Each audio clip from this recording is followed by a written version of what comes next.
வணக்கம் ஓவியா. அதாவது காஞ்சிபுரம் ரயில்வே சாலை பகுதியில் உள்ள டாஸ்மார்க் எலைட் மதுபான கடையில் கூடுதல்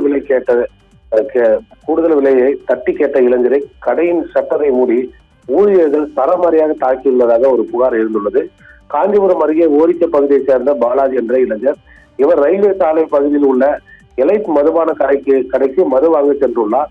அப்போது மதுபான பாட்டிலுக்கு கூடுதலாக 10 ரூபாய் கேட்டதாக கூறப்படுகிறது. இதனால பாலாஜி தட்டி கேட்டு கூடுதல் பணம் வழங்க முடியாது என கூறியதுடன் தனது செல்போனில் வீடியோ எடுத்ததாக தெரிகிறது. இதனால் ஆச்சரியமடைந்த ஊழியர்கள் அவரை சரமாரியாக தாக்கியதாகவும் கூறப்படுகிறது ஓவியா. மேலும் கடையின் சட்டரை மூடி வைத்து இளைஞரை தாக்கியதாகவும் ஒரு புகார் எழுந்துள்ளது. குறிப்பாக இந்த கடையில் இதே போல சென்ற வாரமும் ஒருவர் மது விலை கூடுதல் கட்டணம் தர முடியாது என்றவருக்கு ஒரு கொலை மிரட்டலும் அந்த கடையிலிருந்து விடுத்துள்ளார் ஊதியா.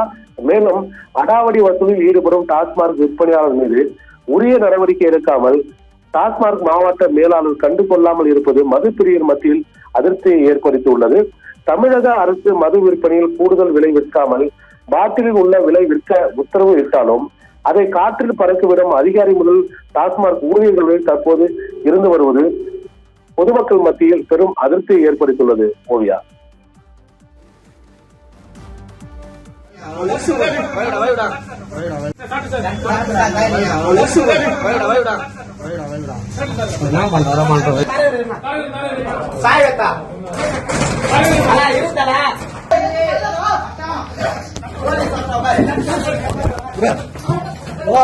அடி அடி அடி